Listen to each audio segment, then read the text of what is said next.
Vazhdoj me lajmet të tjera. Nebi Qena merr një rol udhëheqës në Associated Press.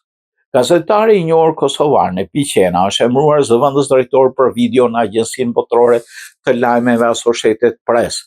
Në një letër për stafin, drejtori i lajmeve për Shtetet e Bashkuara Josh Hofner ka lavdëruar punën e Qenës, thuhet në një postim të AGK në Facebook.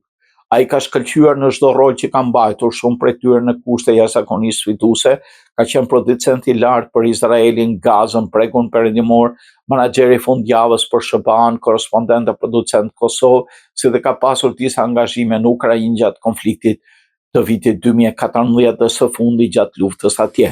Kohët e fundit ai ka shërbyer si zëvendës i përkohshëm në SBA, duke udhëhequr mbulimin e disa prej ngjarjeve më të rëndësishme si zjarret në Los Angeles, sulmet terroriste në New Orleans.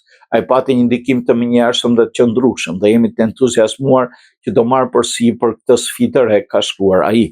Qena ka nisur karrierën si gazetar në kohë ditore, për cilën ka raportuar gjatë luftës në Kosovë, pas luftës ka punuar disa vite në RTK, para se t'i bashkohet AP, ku ka shërbyer në disa role udhëheqëse duke përfshirë në Evropë, Jeruzalem dhe tani është vendosur në Washington.